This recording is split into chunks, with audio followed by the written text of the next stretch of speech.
ओम नमो भगवते वासुदेवाय। ओम नमो भगवते वासुदेवाय। ओम नमो भगवते वासुदेवाय। नारायण नमस्कृत्य नरं चैव नरोत्तमं देवीं सरस्वतीं व्यासं ततो जयम् उदीरये। नष्टप्रायेषु अभद्रेषु नित्यं भागवत सेवया भगवती उत्तम श्लोके भक्तिर्भवती नैष्टिकी। कृष्णाय वासुदेवाय देवकी नंदनाय च नंद गोप कुमाराय गोविंदाय नमो नमः। जय श्री कृष्ण चैतन्य प्रभु नित्यानंद श्री अद्वैत गदाधर श्रीवासादि गौर भक्त वृंद। हरे कृष्णा कृष्णा कृष्णा हरे हरे। हरे राम राम राम हरे हरे। हरे कृष्णा कृष्णा कृष्णा हरे हरे। हरे राम राम राम हरे हरे। हरे कृष्णा कृष्णा कृष्णा हरे हरे। हरे राम राम राम हरे हरे। हरे कृष्णा। सबका स्वागत है श्रीमद् भागवतम की कक्षा में। तो आज हम जो है एक बार देखते हैं कल परसों हमने क्या चर्चा करी थी। कल हमने चर्चा करी थी श्लोक क्रमांक 19 में, एक ही श्लोक नहीं 18 19 दो श्लोक किए थे। बहुत बड़ा इंपॉर्टेंट श्लोक था। नष्ट प्रायेषु अभद्रेषु नित्यम भागवत सेवया भगवती उत्तम श्लोके भक्तिर्भवती नैष्टिकी। मतलब जो है, जो नियमित श्रीमद् भागवतम में उपस्थित रहते हैं, जो नियमित श्रीमद् भागवतम का संग लेते हैं, तो वो लगभग लगभग उनके हृदय से सारे जो है अभद्र, मतलब सारी नेगेटिविटी नष्ट हो जाती है ना। मतलब अभद्र को आप भौतिक आसक्तियां भी समझ सकते हैं, काम क्रोध लोभ मोह मद मात्सर्य भी हैं।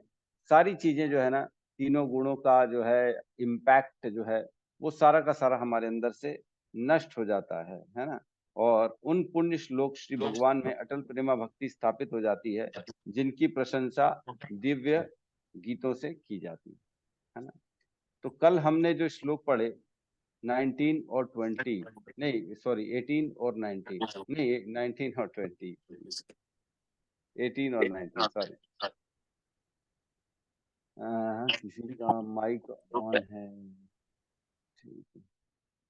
तो कल हमने पढ़ा 18 और 19। तो ये जो है 18 और 19 जो श्लोक है, ये कल हमने चर्चा करी रुचि और आसक्ति के स्तर का श्लोक है। जिनकी रुचि और आसक्ति तक पहुंच जाते हैं ना, उनकी बात चल रही। तो मैं बता दूं आपको, नवदा भक्ति की 9 स्टेजेस होती है जो भक्ति में आदमी उन्नति करता है। सबसे पहले होता है श्रद्धा, है ना। फिर होता है साधु संग, फिर होता है भजन क्रिया, फिर होता है अनर्थ निवृत्ति, फिर होता है निष्ठा, फिर होती है रुचि, फिर होती है आसक्ति, फिर होती है भाव, और लास्ट में आता है प्रेम। तो इस तरह से ये हमारा ग्रोथ होता है भक्ति में। सबसे पहले श्रद्धा आएगी, फिर उसके बाद जो है, श्रद्धा आएगी तो आदमी साधु संग करेगा, साधु संग करेगा तो आदान प्रदान करेगा, आज साधुओं की सेवा करेगा, साधु सेवा करेगा तो उसका इंटरेस्ट बढ़ जाएगा और कृपा मिलना चालू हो जाएगी। फिर वो खुद से भी भजन क्रिया चालू कर देगा, साधना करेगा, चैंटिंग करेगा, कीर्तन करेगा, भगवान की विग्रह सेवा करेगा। तो भजन क्रिया में ये सब कुछ आ जाता है। भजन क्रिया करने के बाद क्या होगा, धीरे धीरे अनर्थ निवृत्तियां होना चालू हो जाएंगी। उसके जीवन की जो नेगेटिविटी है ना, नष्ट प्रायेषु अभद्रेषु नित्यम भागवत सेवया, जो नित्य रेगुलरली ये करता रहेगा भजन क्रिया को, तो उसके जीवन से सारे अनर्थ बाहर हो जाएंगे। काम क्रोध लोभ मोह मद मात्सर्य, है ना, द्वेष राग, सब चीज बाहर हो जाएगी। और अपने आप की वास्तु स्थिति समझ जाएगा, अपने आप को जान जाएगा कि मैं आत्मा हूं, मैं शरीर नहीं हूं।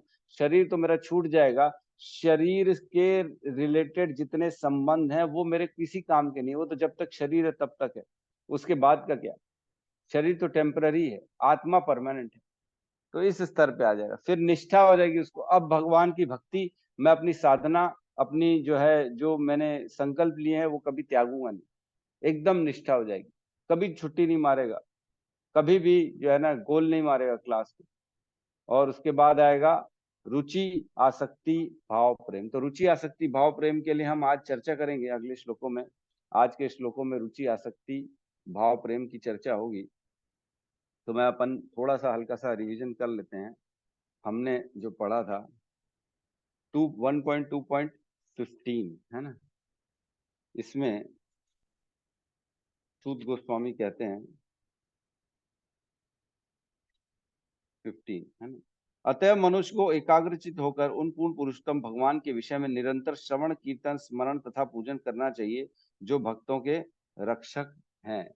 मतलब पहले तो हमको ये प्रक्रिया स्टार्ट करनी चाहिए, है ना। जैसे जैसे हम वर्णाश्रम धर्म के बारे में बताया गया था। वर्णाश्रम धर्म का सबसे उत्तम कार्य ये है कि उसको करते करते भगवान का स्मरण करना, है ना।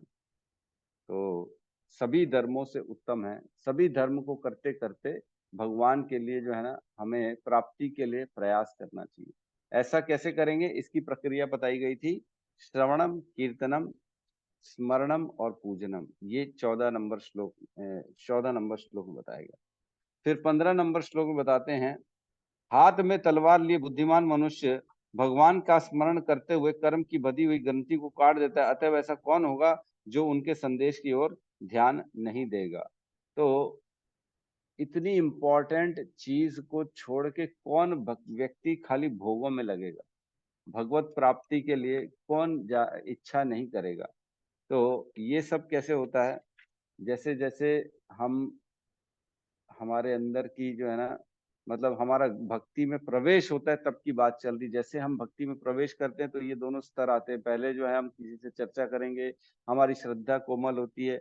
श्रद्धा बढ़ती कैसे है, तो ये सारी चीजें हम जो है ना धीरे धीरे बताए थे कि श्रद्धा जो है 1.2.16 में अगले श्लोक में मैंने बताया था, हे द्विजों, जो भक्त समस्त पापों से पूर्ण रूप से मुक्त है, उनकी सेवा करने से महान सेवा हो जाती है।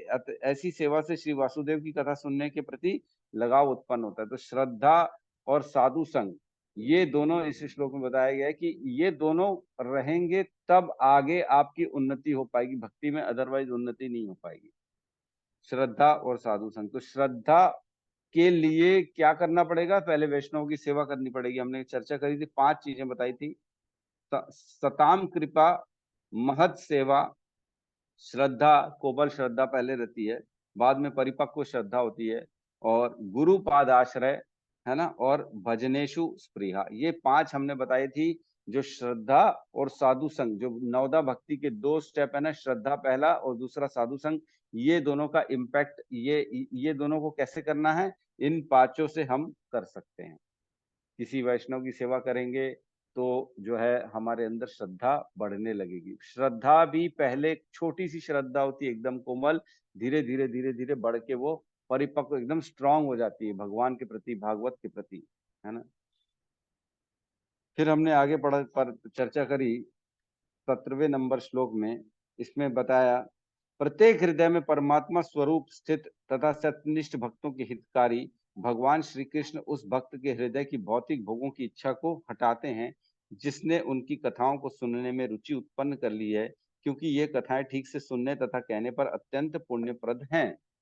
तो लेकिन जो अब जो है व्यक्ति, जो गुरु 5 स्टेप से उसने श्रद्धा को, कोमल श्रद्धा को परिपक्व कर लिया है ना। पहले इनिशियल जिसको है बोलते हैं क्यूरियोसिटी, जिज्ञासा जो होती है ना, वो करता है, भाई समझे हैं क्या, फिर किसी साधु के पास जाएगा, उनकी सेवा कर लेगा, या किसी भक्तों की सेवा कर लेगा, या जो है ना सुन लेगा गलती से किसी के मुख से कोई प्रवचन। तो धीरे धीरे वो श्रद्धा बढ़ती है, साधु संग करने से वो श्रद्धा एकदम स्ट्रांग हो जाती है। ठीक है, कोमल श्रद्धा को स्ट्रांग बनाने के लिए शुरू के दोनों स्टेप हैं, पहला श्रद्धा और दूसरा साधु संग। ये दोनों के बाद आता है श्लोक नंबर 17।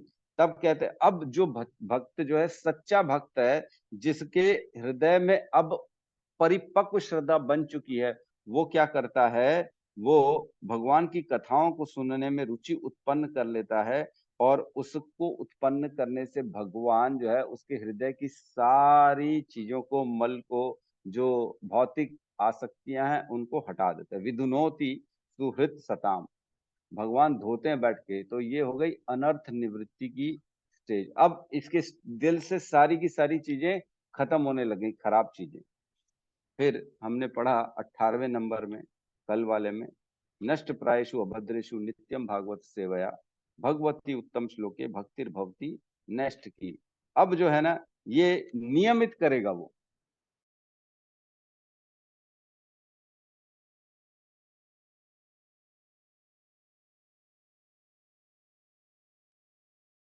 प्रभु जी फिर से नेटवर्क प्रॉब्लम हो।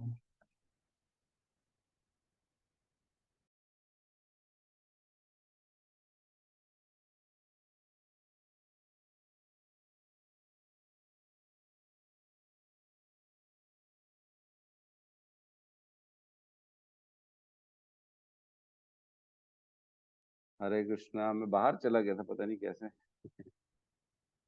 रिवीजन लगता है अच्छा नहीं लग रहा है। सीधा प्रवेश करना है क्या? तो नष्ट प्रायेषु अभद्रेषु, तो प्राय प्राय अनर्थ निवृत्तियां सारी की सारी इसमें हो जाती है, निष्ठा के स्तर पर पहुंच जाता है। फिर 19वें नंबर श्लोक में बताया, जो 19 नंबर श्लोक है रुचि और आसक्ति के लिए है, हमने कल पढ़ा। ज्यों ही हृदय में अटल प्रेम भक्ति स्थापित हो जाती है, प्रकृति के रजोगुण तथा तमो गुण के प्रभाव जैसे काम इच्छा तथा लोभ हृदय से लुप्त हो जाते हैं, तब भक्त सत्व गुण में स्थित होकर परम सुखी हो जाता है। तो रुचि और आसक्ति में सुखी हो जाता है वो, उसके अंदर से सारे के सारे काम क्रोध लोभ मोह मद मात्सर्य का प्रभाव खत्म हो जाता है, उसके अंदर से राग द्वेष खत्म हो जाता है। अब वो भगवान के प्रति बहुत ज्यादा आसक्त है, अब उसको भगवान ही चाहिए। रुचि और आसक्ति, रुचि में और आसक्ति में भेद क्या है?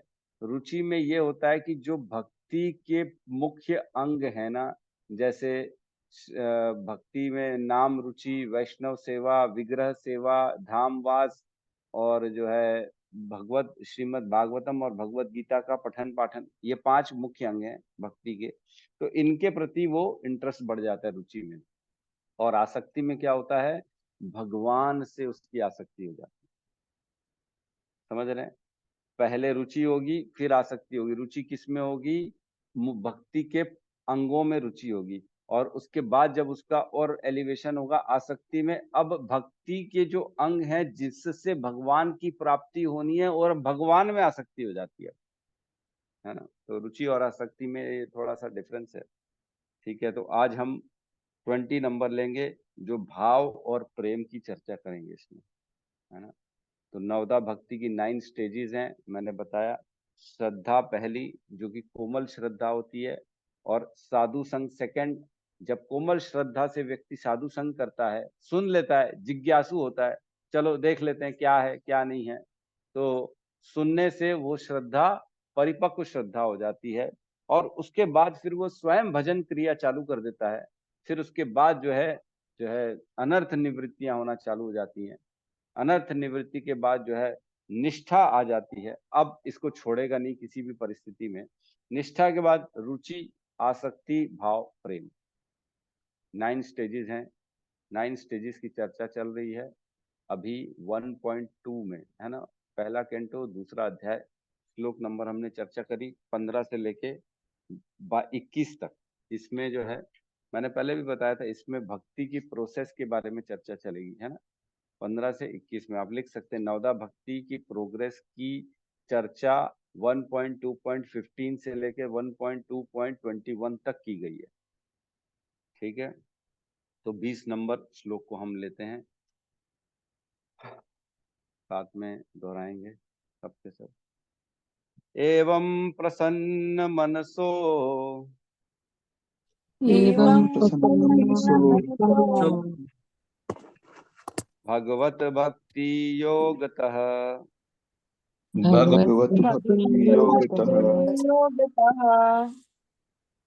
भगवत तत्व विज्ञानम भगवत विज्ञानम् मुक्त संगस्य जायते मुक्तसंगस्य जायते।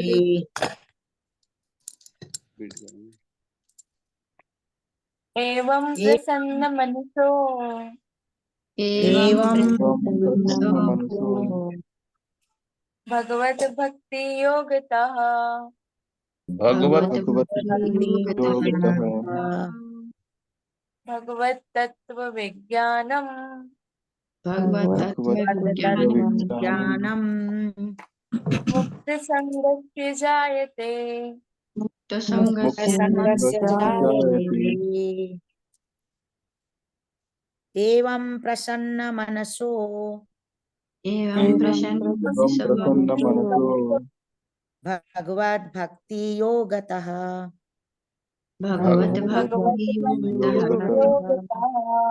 भगवत तत्व विज्ञानम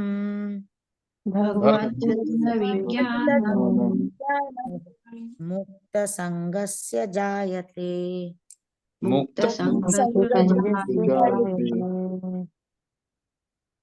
और कोई बोलना चाहेगा?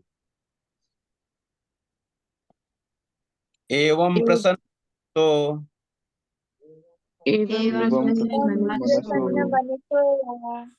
भगवत भक्ति योगतः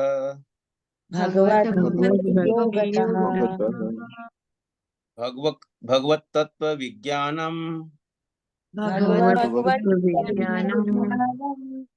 मुक्त संगस्य जायते।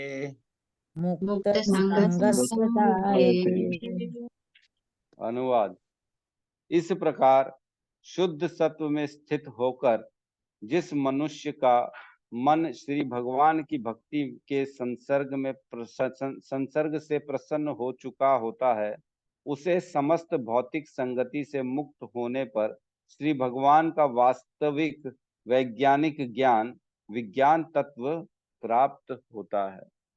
ओम अज्ञानतिमिरन्धस्य ज्ञानाञ्जनशलाकया चक्षुरुन्मिलितं येन तस्मै श्री गुरुवे नमः। श्री चैतन्य मनोभीष्टं स्थापितं येन भूतले स्वयं रूप कदा मह्यं ददाति स्वपदान्तिकं।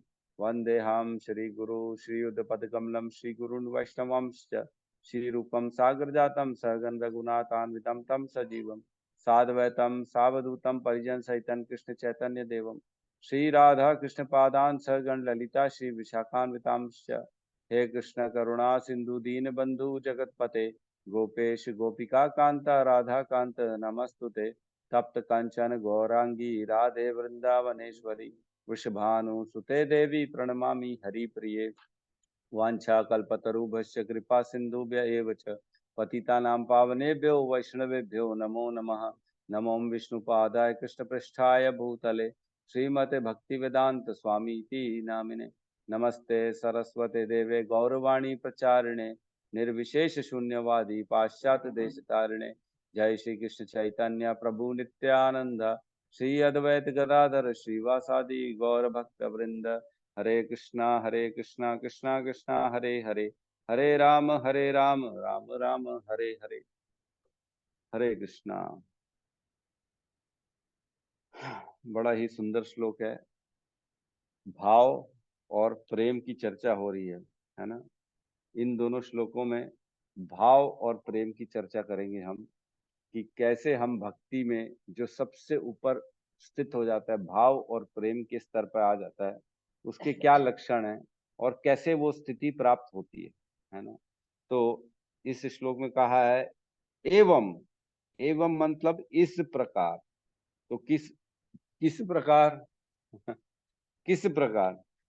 तो पिछले श्लोकों में हमने पढ़ा नित्यम भागवत सेवाया करने से हमारे हृदय की सारी ग्रंथियां नष्ट हो जाती है ना, और उसके अंदर प्रेमा भक्ति स्थापित हो जाती है रेगुलर करने से, और उसके अंदर से भौतिक आसक्तियां खत्म हो जाती हैं। रजोगुण और तमोगुण का प्रभाव लगभग खत्म हो जाता है और वो शुद्ध सत्व में स्थित हो जाता है। हमने पढ़ा था 19 नंबर में कि वो सत्वे प्रसिद्ध थी, अब वो शुद्ध सत्व में पहुंच जाएगा, अब वो गुणों से पार हो जाएगा, है ना। तो कहाँ चला जाएगा? अब वो भाव और प्रेम की स्थिति में आ जाएगा। अब उसके अंदर हृदय में केवल भगवान है और कोई नहीं है। हम जानते हैं भाव की स्थिति जड़ भरत की थी। भरत महाराज की भाव के स्तर तक पहुंच गए थे। पहले जीवन में वो भाव के स्तर पे थे और भाव के स्तर से भी गिर गए थे। हम जानते हैं हिरण के प्रति आसक्त हो गए थे। उसके बाद उनका अगला जीवन हिरण का हुआ। उसके बाद जड़ भरत बने। जड़ भरत की स्थिति जो थी उनकी, वो प्रेम की आसक्ति, प्रेम वाला स्तर था उनका।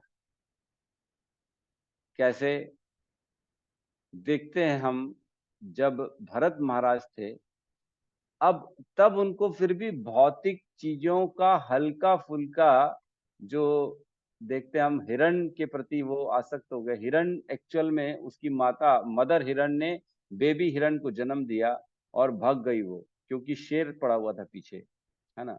और ये जड़ भरत महाराज देखे, जो भरत महाराज हैं, उन्होंने देखा कि ये बेबी हिरण जो है, छोटा सा नवजात हिरण जो है, इसकी कौन रक्षा करेगा, शेर भी आने वाला है, जंगली जानवर घूम रहे हैं। तो उन्होंने वैष्णव जो है सेवा, मतलब जो है वैष्णव का जो गुण है जीव दया, वो दिखाते हुए उन्होंने हिरण को लेके आ गया अपने पास, क्योंकि छोटा नवजात शिशु है, बोले कौन देखेगा, चलो मैं लेके जा देता हूँ। तो उन्होंने उसकी रक्षा हेतु ले आए और जो है अपने आश्रम में रखा। और जैसे देखते छोटा सा बेबी था वो, तो थोड़ा सा केयर तो छोटा बेबी नीड करता ही है, कोई भी छोटा बच्चा चाहिए उसको केयर। तो उन्होंने उसकी केयर करी और धीरे धीरे उसमें जो है प्रेम आ गया। सोचो, वही भरत महाराज जो संपूर्ण पृथ्वी के सम्राट थे, और जो अपने पत्नी और बच्चों का त्याग करके आ गए थे जंगल में भगवान की प्राप्ति के लिए, उनको हिरण से आसक्ति हो गई। भाव के स्तर से गिरने की संभावना बनी रहती है, लेकिन प्रेम के स्तर से गिरने की संभावना कभी नहीं होती। जो प्रेम के स्तर पे चला जाता है वो कभी भी नीचे नहीं गिरता। तो नेक्स्ट योनि में, नेक्स्ट जीवन में जब वो जड़ भरत बन के आए, तब अब उनको सब मालूम है, मेरी अपनी गलतियों से सब सीख गए। अब बोले मैं किसी भी स्थिति में नहीं बोलूंगा। तो जब उनको उठा के लेके जा रहे थे जड़ भरत को बलि देने के लिए, है ना, बलि देने के लिए लेके जा रहे थे देवी के पास, आदिवासी जो भी होंगे वो लोग, तो वो जब लेके जा रहे थे तब भी उन्होंने कुछ नहीं बोला, तब भी उन्होंने कुछ नहीं बोला। वो समझ गए थे कि शरीर छूटेगा तो मेरे को तो भगवान की प्राप्ति होगी, शरीर के छूटने से कोई लेना देना नहीं है। और वही गलती उन्होंने पिछले जीवन में कर दी थी, हिरण के प्रति, उसके शरीर छूटने और उसकी मृत्यु, जन्म मृत्यु के प्रति वो थोड़े से ये देख रहे थे कि जीवन चला जाएगा। लेकिन अब अपने जीवन की जब बात आई जड़ भरत के रूप में, तब उन्होंने कुछ भी नहीं कहा। बोले भले मर जाए तो मर जाए, मरने से क्या फर्क पड़ना है, शरीर ही तो छूटेगा, मेरी तो भगवत प्राप्ति हो जाएगी। अब जब उनको लेके गया बलि देने के लिए, उनको मारने के लिए तलवार ही उठाए थे, तब जाके जो है ना स्वयं साक्षात जो है माता पहुंच गई और काली माता ने सबका नाश कर दिया, सबको खत्म कर दिया।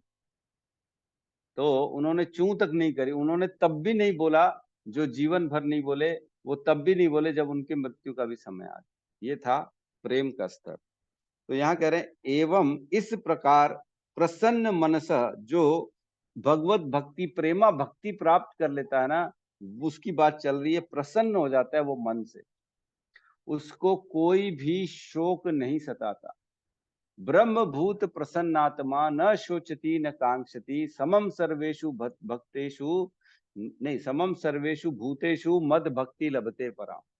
उसी को परम मेरी भक्ति प्राप्त होती है, जो इस स्टेज में आ जाता है, जो ब्रह्म भूत की स्थिति है, और प्रसन्न हो जाता है, हर चीज में हमेशा प्रसन्न रहता है। उसको आप कितना भी तकलीफ दोगे तो भी वो प्रसन्न रहेगा। न शोचती न कांक्षति, कभी भी कोई आकांक्षा नहीं करता, न किसी चीज की शोक करता है।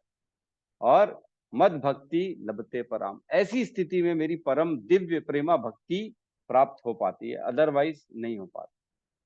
तो प्रसन्न मनसो, जब ये व्यक्ति भौतिक आसक्तियों की ग्रंथि काट लेता है, पिछले श्लोकों में हमने पढ़ा, उस तलवार से, श्रवण कीर्तन और स्मरण और पूजन, ये तलवार से आदमी अपने हृदय की कर्मों की सारी ग्रंथियों को काट देता है ना। हमने पढ़ा था सारी ग्रंथियों को कैसे काटा जाता है, इसी से, यही प्रक्रिया है, भक्ति ही प्रक्रिया है, और भक्ति ही हमारे को प्राप्त भी करनी, डेस्टिनेशन भी भक्ति है और प्रोसेस भी भक्ति है ना। प्रोसेस भी भक्ति है और डेस्टिनेशन भी भक्ति है। प्रोसेस जो भक्ति है उसको कहते हैं साधना भक्ति, और जो डेस्टिनेशन भक्ति है उसको कहते हैं प्रेमा भक्ति।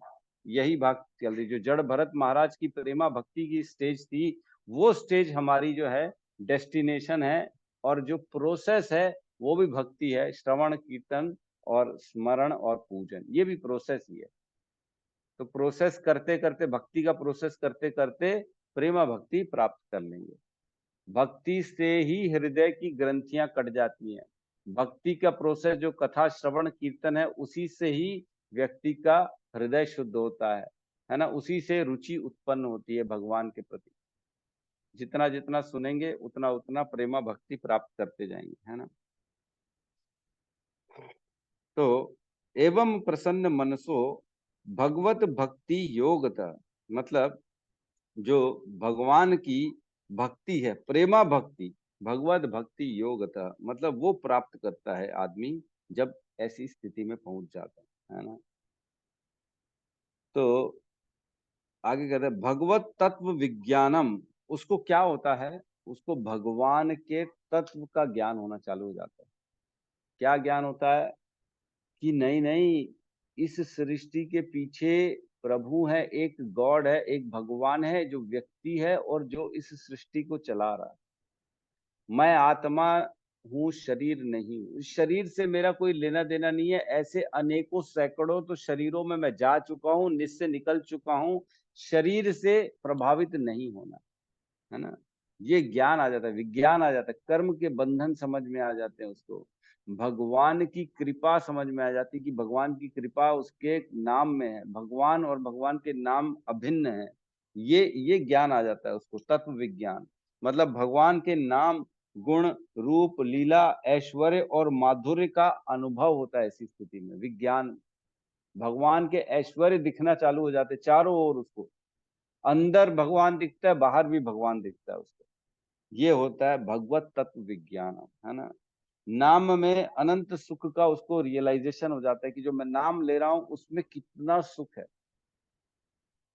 जैसे कल भी चर्चा चल रही थी, माता जी बोलती है, आनंदायिनी माता जी, मैं 25 से कम नहीं कर पाती हूँ।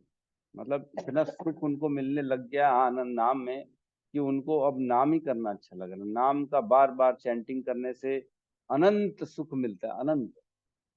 लेकिन जिनको मिलता है वही बता सकते कैसे मिलता है। जिनको नहीं मिलता वो सोचते हैं अरे यार, ये हमको तो बस नाम लेना पड़ रहा है, समझ में ही नहीं आ रहा है क्या हो रहा है।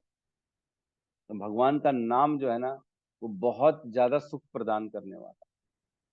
हमने श्लोक में एक पढ़ा ही था, मात्र भगवान के नाम से जन्म मृत्यु के चक्र से छुटकारा पा लेते हैं, है ना। पहले कैंटो में जब उन्होंने 1.1.14 इसमें कहा था ना, आपन्नम संस्कृतिम घोरम यन नाम विवशो गृणान ततः साधो विमुच्येत यद विभेति स्वयं भयम, जिससे भय भी भयभीत हो जाता है। किससे? भगवान के नाम से।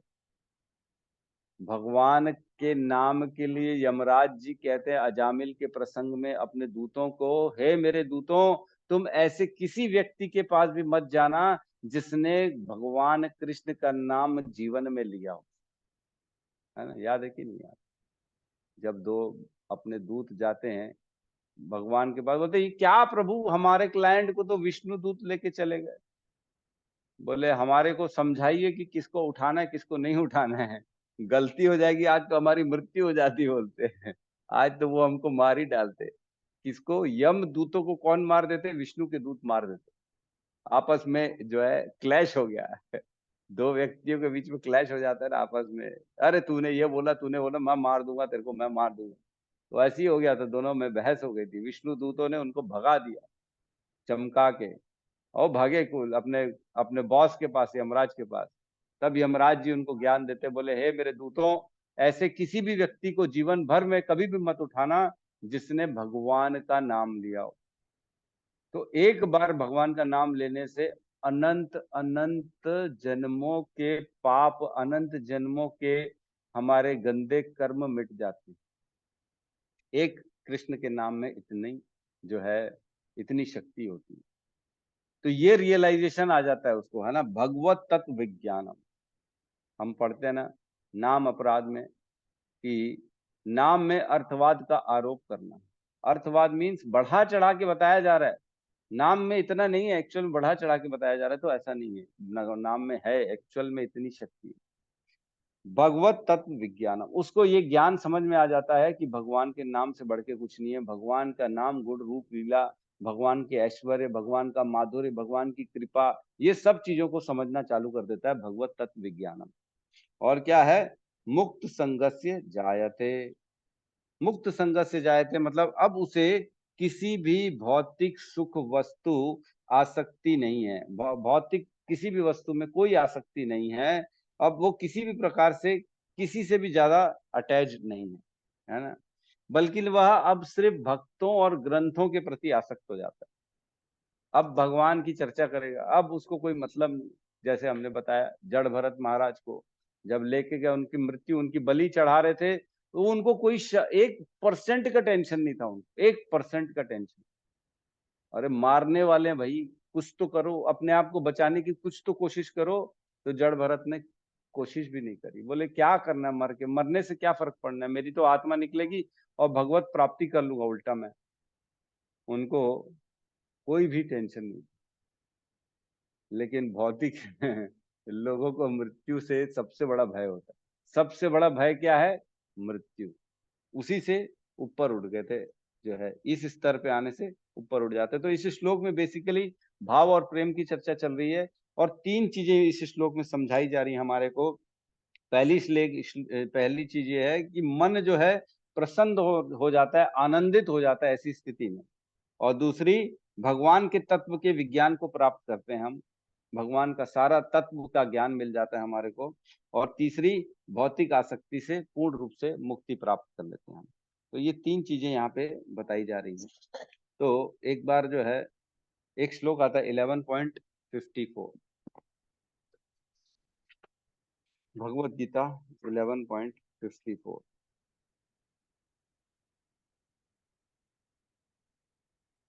इसमें कहते हैं, हे अर्जुन, केवल अनन्य भक्ति द्वारा मुझे उस रूप में समझा जा सकता है जिस रूप में मैं तुम्हारे समक्ष खड़ा हूं, और इस प्रकार मेरा साक्षात दर्शन भी किया जा सकता है।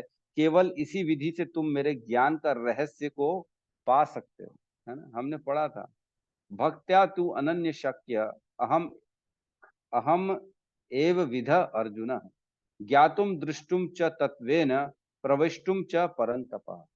हे परंतप, सारा ज्ञान तेरे को मेरी भक्ति से प्राप्त हो जाएगा कि मैं कौन हूं, मैं कैसे कृपा करता हूं, कैसे संसार काम करता है, कैसे लोग भटक रहे हैं, कैसे माया शक्ति लोगों को उलझा रही है अपने अपने जो है अपने चंगल में, है ना। माया शक्ति को क्रॉस करना है तो मेरी भक्ति को पास आना पड़ेगा। मेरी भक्ति करोगे तब माया तुमको छोड़ देगी, अन्यथा नहीं छोड़ पाएगी। नहीं तो तुम क्या करोगे? खाली इंद्रिय तृप्ति में परेशान होते रहोगे। इंद्रिय तृप्ति ना माया का बहुत बड़ा हथियार है, जिसमें सब भक्तों को इन द सेंस सभी को फंसा के रखती है। हमने पढ़ा है 5.22 में, ये ही संस्पर्शजा भोगा दुख योनम एवते, है ना। दुख योनम एवते आद्य अंतवंत कौंतु है न रमते न बुधा, न क्या था, न तेषु रमते बुधा। उसमें जो है ना बुद्धिमान व्यक्ति उसमें आनंद नहीं लेता। किसमें? इंद्रिय तृप्ति में। ठीक है, तो भाव और इसकी स्तर तक हम पहुंच जाते हैं। अगले श्लोक को लेते हैं, नहीं तो वो भी छूट जाएगा हमारा।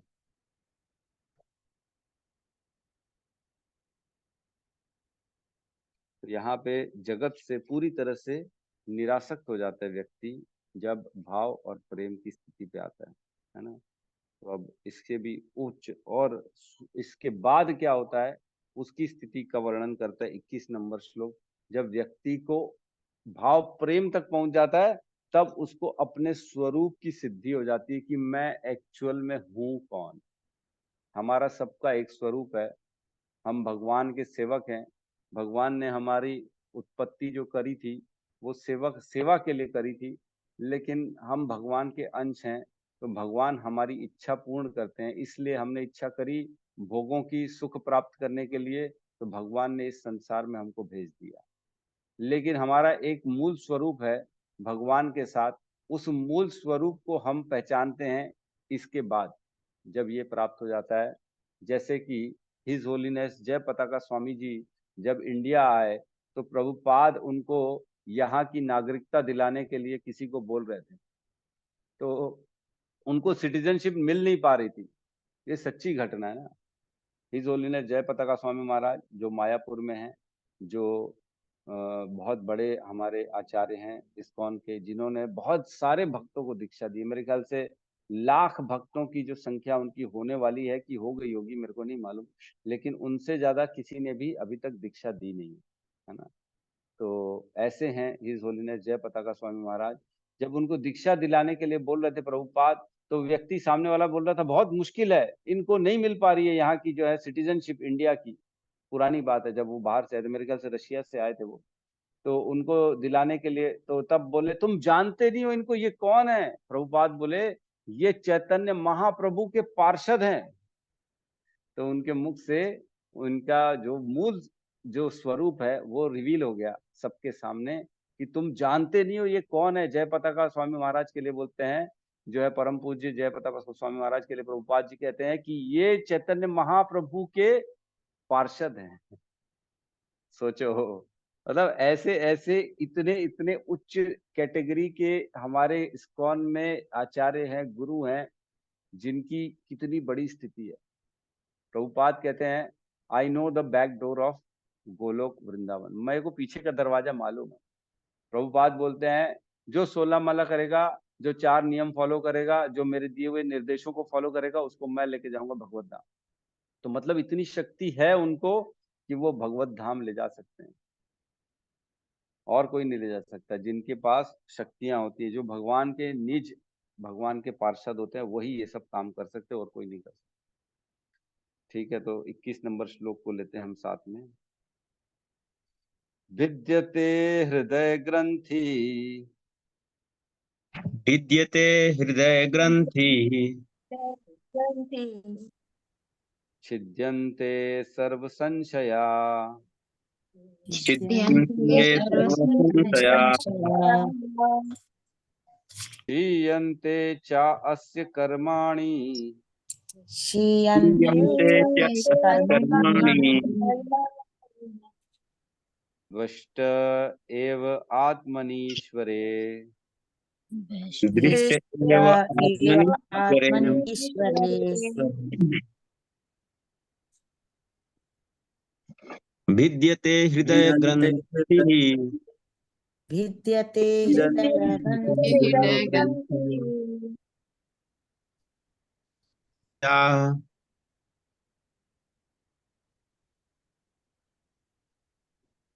छिद्यन्ते सर्व संशया, सर्व संशया, क्षीयन्ते अस्य कर्माणि, क्षीयन्ते चास्य कर्माणि, दृष्टैव आत्मनीश्वर ईश्वरे। दृष्ट एव आत्मनीश्वरे।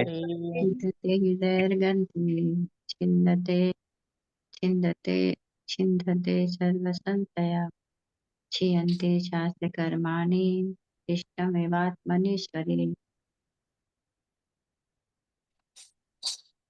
और कोई बोलना चाहेगा? विद्यते हृदय ग्रंथि, विद्यते हृदय ग्रंथि, विद्यते हृदय ग्रन्थि, विद्यन्ते सर्व संशया, छिद्यन्ते सर्व संशया, क्षीयन्ते चास्य कर्माणि, कर्माणि, क्षीयन्ते चास्य कर्माणि, दृष्टमेवात्मनीश्वरे। दृष्ट एव आत्मनीश्वरे। अनुवाद। दृष्टमेवात्मनीश्वरे। इस प्रकार हृदय की गांठ भिद जाती है और समस्त संशय छिन्न भिन्न हो जाते हैं। जब मनुष्य आत्मा को स्वामी के रूप में देखता है तो सकाम कर्मों की श्रृंखला समाप्त हो जाती है ना। मतलब अब पूर्ण रूप से वो मुक्त हो चुका है, अब उसके ऊपर कोई भी कर्म का बंधन नहीं बचता। विद्यते हृदय ग्रंथि, मतलब जो स्वयं के स्वरूप को जानता है, अब वो जान चुका है भगवान को। अब क्या हो गया, अब हृदय की सारी गांठें जो हैं वो भिद्यते, भिद जाती, खत्म हो जाती। तो हृदय की कौन कौन सी गांठ है? कि मैं शरीर हूँ, मैं फलाना ठिकाना हूँ, मैं इसका पुत्र हूँ, ये मेरा पिता है, ये मेरी माता है, ये मेरा भाई है, मेरा घर है, मैं ये हूँ। इस तरह के जो ग्रंथि हैं सारे हृदय की, वो भिद जाती हैं। अब उसके अंदर अब ये है ही नहीं। अब क्या जानता है वो अपने आप को? सिर्फ मैं भगवान का अंश हूँ, स्वयं के स्वरूप को जान चुका है। अब कौन हूं मैं भगवान का अंश हूँ, मैं भगवान की सेवा का हूँ, मेरा आत्मा है। मैं ऐसे अनेक बहुत सारे जन्मों में जा चुका हूँ, लेकिन मूल रूप से मैं ये वाला जन्म में थोड़ी अटका पड़ा हूँ। आज सपोज करो हम 100 जन्म अगर देखें पिछले, किसी में पुरुष बने, किसी में स्त्री बने, किसी में कुछ बने, किसी में कुत्ता, बिल्ली, घोड़ा, गधा, जो भी बने। अब हम आपसे पूछे कि आप कौन हो इनमें से, क्या बताएंगे? मैं कौन हूं? जब हमें पता पड़ जाएगा कि मैं इतने सारे जन्म, इतना इतना काल इस शरीर में मैं रह चुका हूं। जैसे कि एक अगर कोई व्यक्ति है, वो हर 6 महीने में घर बदलता रहता है, हर 6 महीने में, और अभी तक 5 सालों में उसने जो है 10 घर बदल चुके हैं। 5 साल, हर 6-6 महीने में घर बदल रहा है। उससे अगर पूछो तुम्हारा परमानेंट एड्रेस क्या है, तो क्या बता पाएगा वो? बताएगा क्या मैं परमानेंट कहाँ रहता हूँ? बोलेगा मेरा तो कोई परमानेंट एड्रेस है ही नहीं। लेकिन जिस घर में जब रह रहा है, उस घर में पूछेंगे कि तुम्हारा एड्रेस क्या है, तो बताएगा हाँ ये मेरा एड्रेस है, मैं अभी इस घर में रह रहा हूँ। उसी प्रकार हम जिस शरीर में रहते हैं, हमको लगता है मैं यही हूँ, यही है मेरा शरीर। लेकिन जब हमें अनुभव हो जाता है कि मैं कौन हूँ, इतने सारे मेरे जन्म हो चुके हैं, तब व्यक्ति अपने आप को एक शरीर से रिलेट ही नहीं करता। वो समझ जाता है कि ये तो एक शरीर था ना, ऐसे मैंने हजारों शरीरों में रहा हूं, इसलिए ये सारे शरीर जो है ये मैं नहीं हूं, है ना। मेरा अस्तित्व ये शरीर से नहीं है, मेरा अस्तित्व तो आत्मा है, जो कि भगवान का अंश है। ये है हृदय की ग्रंथि जो भिद्यते। देखो, मैं शरीर, ये मेरा शरीर है और मैं शरीर नहीं हूं, इन दोनों में भी अंतर है ना। ये मेरा शरीर है, ये भी एक तरह से थोड़ी सी ग्रंथि है। ये मेरा शरीर नहीं है, ये तो भगवान का दिया हुआ शरीर है, ये तो पंच तत्व का शरीर है। ये मेरी आज्ञा मानता है क्या शरीर? मैं जब बोलूंगा बुखार नहीं होना है तो नहीं होता। ये कहाँ हमारे कंट्रोल में है? हमारे हिसाब से कहाँ करता है काम शरीर? तो मेरा शरीर तो हुआ नहीं ना। बेसिकली मेरा शरीर भी नहीं है, मैं, ये शरीर तो प्रभु का है। प्रभु कंट्रोल करते हैं, हमने पढ़ा है, भगवान ने बताया है। मैं ही जठराग्नि हूँ, मैं ही पाचन करने की शक्ति हूँ, मैं ही ज्ञान हूँ, मैं ही विस्मृति की शक्ति हूँ, मैं ही याद करने की शक्ति हूँ, तेज भी मैं हूँ, बुद्धि भी मैं हूँ। इस शरीर के सारी चीजें तो भगवान ने बताई मैं हूँ। तो हमारा क्या, हमारा कुछ भी नहीं। तो ये ग्रंथियां जब कट जाती हैं, तब की बात चल रही है। तब क्या होता है आगे? छिंदन्ते सर्व संशया, और सारे डाउट, सारे कंफ्यूजन खत्म हो जाते, सब छिन्न भिन्न हो जाते हैं कि मैं शरीर नहीं हूं, मैं कौन हूं, मैं भगवान का अंश हूं, मुझे भगवान की सेवा करनी है। ये सारी चीजों का रियलाइजेशन होना चालू हो जाता है। फिर आगे कहते हैं क्षीयन्ते च अस्य कर्माणि, उसके सारे कर्मों की श्रृंखला खत्म हो जाती। जो मैंने अपन ने एक श्लोक पढ़ा था ना कि अवश्य में भोक्तव्यम कृतम कर्म शुभाशुभम, है ना। शुभाशुभम, जो भी हमने कर्म किए हैं वो हर स्थिति में भोगने ही पड़ेंगे। अवश्य में भोक्तव्यम शुभा कृतम कर्म शुभाशुभम न शीयते, वो कभी भी खत्म नहीं होते कर्म बिना भोगे, है ना। वो वेट करते हैं। शतैरपि कल्प, कल्प शतैरपि, ऐसा श्लोक था ना, कि वो कल्पों, हजारों हजार, लाखों लाखों कल्प तक वेट करते हैं वो कर्म के बंधन हमारे साथ। तो कहने का मतलब ये है कि कर्म कभी खत्म नहीं होते, लेकिन इस स्थिति में कर्म खत्म हो रहे हैं। यहाँ पे लिखा है कि शीयन्ते च अस्य कर्माणि, अब उसके सारे कर्मों की श्रृंखला खत्म हो चुकी है। अब उसको कर्म बांध नहीं सकते हैं। और क्या है? दृष्टे एव आत्मनि ईश्वरे, अब जो है ना वो स्वयं को, अपने आप को भगवान का अंश देखता है ना। जब मनुष्य आत्मा को स्वामी के रूप में देखता है, वो आत्मा को ही देखता है, और आत्मा और परमात्मा को देखता है। अंदर भी भगवान को देखेगा, बाहर भी भगवान को देखेगा। अब और किसी को नहीं देखेगा इस संसार में, ये दिखेगा उसको हर जगह भगवान ही तो है। हमने भगवत गीता के 13वें श्लोक में पढ़ा था, 13वें अध्याय के कौन सा श्लोक था? समम सर्वेषु भूतेषु तिष्ठन्तम परमेश्वर अविनश्यत्सु विनश्यन्तम य पश्यति स पश्यति। जो ऐसा देखता है, समम सर्वेषु भूतेषु तिष्ठन्तम परमेश्वर, कि परमेश्वर समान रूप से सभी जीवों के हृदय में व्यक्त बैठे हैं। जो व्यक्ति ऐसा देखता है वही सच में देखता है, बाकी नहीं देखते। वही यहाँ पे बता रहे हैं कि अब वो जो है ना हर जगह सिर्फ भगवान का दर्शन करता है और कुछ नहीं करता है ना। तो हृदय के ग्रंथि के स्तर में ये आता है कि मैं शरीर हूँ, मैं ये हूँ, मेरा बेटा, मेरा बेटी, मेरा घर, मेरा बार, ये हृदय की ग्रंथियां हैं। जब टूट जाती है तब ये सब रिश्ते नाते खत्म हो जाते हैं, है ना। अब ऊपर उठ जाता है वो। तो एक होता है, इसका अच्छा एग्जाम्पल है, एक होता है नारियल, एक होता है कच्चा नारियल, है ना। जो हम नारियल खाते हैं उसका जो अंदर का खोल रहता है ना, वो पूरा चिपका रहता है नारियल से, है ना। अपन ने देखा होगा नारियल के स्टेजेस आते हैं, फिर धीरे धीरे जैसे पक जाता है नारियल तो उसका अंदर जो खोल होता है वो अंदर से विलग हो जाता है, अंदर ही अलग हो जाता है वो, है ना। क्या बोलते हैं उसको? सूखा नारियल को क्या बोलते हैं? सूखा ना गड़ी गड़ी गड़ी गड़ी, खुपरा गड़ी को खोपरा, ऐसा खोपरा, खोपरा, खोपरा, राइट राइट, खोपरा बोलते हैं उसको। अलग हो जाता है गोला, पूरा खोपरा अलग हो जाता है नारियल से, और वो अंदर ही रहता है।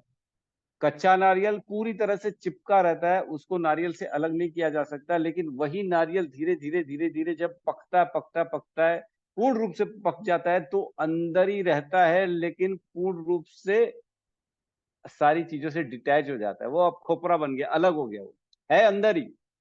उसी प्रकार जो मुक्त आत्माएं होती है वो रहती शरीर के अंदर ही हैं, लेकिन पूर्ण रूप से अब सब चीजों से डिटैच हो चुकी है।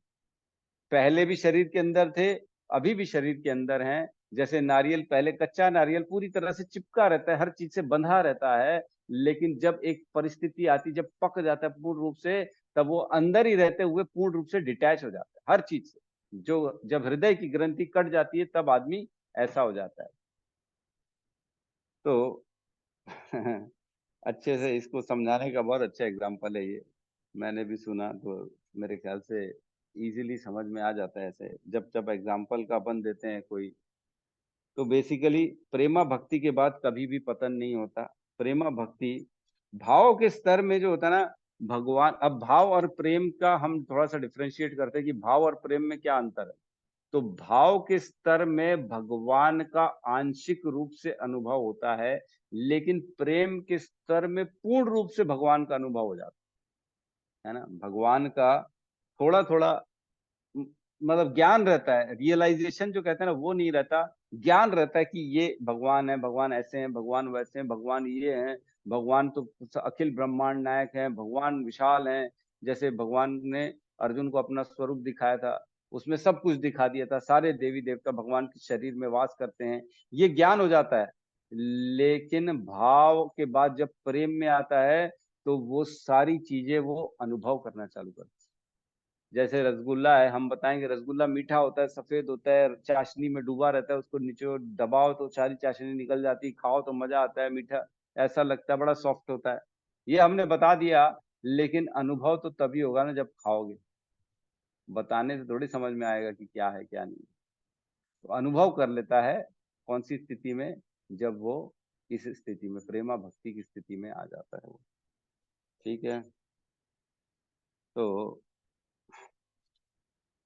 ये है, इस स्थिति को कहते हैं स्वरूप सिद्ध सिद्ध स्थिति, है ना। ये वाली जो है स्थिति 21 नंबर श्लोक जो है, व्यक्ति को अपना स्वरूप पता पड़ जाता है कि मैं भगवान के धाम में कौन से स्वरूप में हूँ।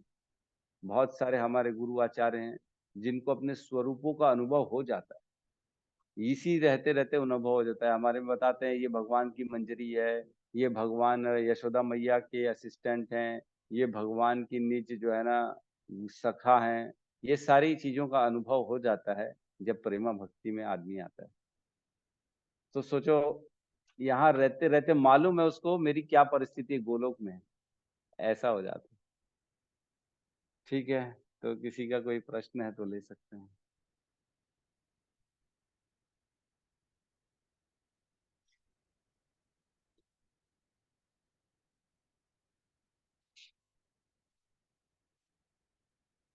जस्ट सावित्री माता जी कहिए। हरे कृष्ण प्रभु जी, दंडवत प्रणाम। प्रभु जी, क्या हम चलते चलते माला कर सकते क्या? ऐसा कंटिन्यू बैठ के नहीं होता है, कमर दर्द होता है तो। हाँ कर सकते हो, मतलब टहलते घर में टहलते टहलते कर सकते हो, कहीं पे जी भी जी, जाते जाते कर सकते हो, लेकिन नहीं कहीं तो कोशिश ये जाना करें। होता ही नहीं प्रभु। हाँ हाँ कोई प्रॉब्लम नहीं, कर सकते हो आप, आराम से कर सकते हो। जी ध्यान प्रभु माला जी। में रहना चाहिए, मतलब सुनना और बोलना भगवान का नाम है सुनना है, जी बस ये है। धन्यवाद प्रभु जी। प्रभु जी, ऐसे कल आप भक्ति मतलब हम जो करते हैं उसका हमें आगे मिलता है, ऐसा कल प्रश्न चल रहा था ना। तो अभी एक लड़की एक्सपायर हो गई 20 महीने की, तो उसका सब अंग दान दे दिया, तो उसको क्या मिलेगा? उसने तो कुछ किया ही नहीं।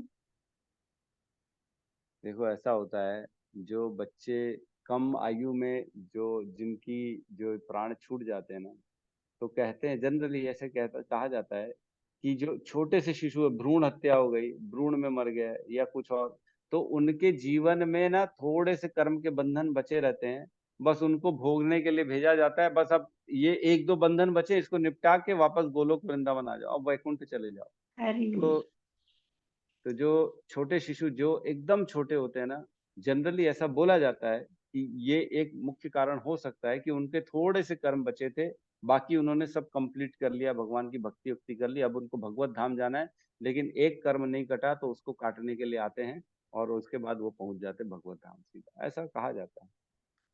जी प्रभु जी, वही 20 महीने की बच्ची, उसका सब अंग विंग दान दिया, लेकिन सब घर वालों ने दिया, उसने तो कुछ नहीं किया। तो मुझे ऐसा थोड़ा सा लगा कि प्रभु जी से पूछूं, मतलब उसका क्या होएगा फिर? उसने तो कुछ। हरे कृष्ण प्रभु जी। हरे कृष्ण। और किसी का कोई प्रश्न है तो हम ले सकते हैं। हरे कृष्ण प्रभु जी, दंडवत प्रणाम। प्रभु दंडवत जी, जो प्रणाम। ज्ञान की तलवार में चौथा पॉइंट जो है पूजन पूजा बताए, वो मतलब पूजा मतलब क्या क्या है प्रभु जी? साधना है ना उसका मतलब? विधियां हैं, हाँ साधना है। हमको जो चैंटिंग है, भगवान की पूजा का मतलब क्या है?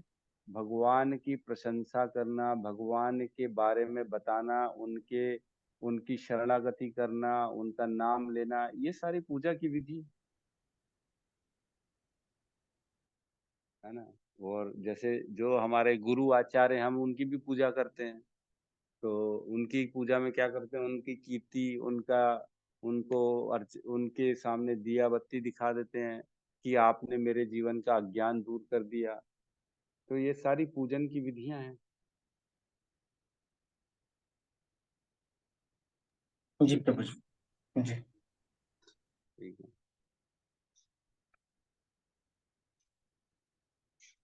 यस कबीर जी, कबीर प्रभु कहिए। हरे कृष्ण प्रभु जी। हरे कृष्णा प्रभु जी। लाभ कर्म जो बताए थे प्रभु जी, उसमें कर्म अकर्म विकर्म बताए थे, तो अकर्म में क्या क्या नहीं करना चाहिए, और विकर्म में शास्त्र के अपोजिट कर्म करना, नॉनवेज खाना, दारू पीना, लेकिन अकर्म के बारे में नहीं बताया था। अकर्म जो होता है ना, उसके लिए आप हमारा डिटेल्ड वीडियो जो है भगवत गीता का देख लीजिएगा, क्योंकि इतने जी कम समय में मैं नहीं समझा पाऊंगा आपको। तो अभी आप ग्रुप में है ना श्रीमद् भागवतम कोर्स में कि नहीं? जी हूँ प्रभु जी।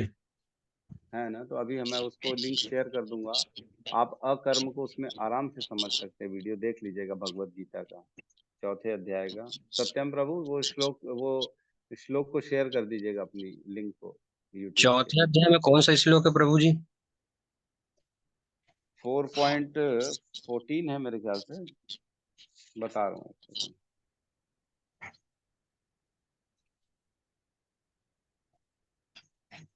नहीं 14 नहीं है, 16 है प्रभु जी। 16 17 ये दोनों आप देख लीजिएगा। तो इसमें आपको विकर्म अकर्म और कर्म, इन तीनों का भेद समझ में आ जाएगा, 16 और 17। ओके प्रभु जी। ठीक है, सत्यम प्रभु शेयर कर दीजिएगा दोनों के लिंक ग्रुप में आप। ठीक है जी प्रभु।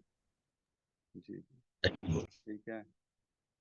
तो एक छोटा सा अनाउंसमेंट है कि हम आज जो है ना, मैं ग्रुप में एक वो QR कोड शेयर करूंगा मंदिर का, इस्कॉन मंदिर का। तो आप लोग यथाशक्ति जो संभव हो सके आप उसमें दान देने की कृपा करें, क्योंकि बहुत बड़ा आयोजन हो रहा है यहाँ रायपुर इस्कॉन रायपुर में।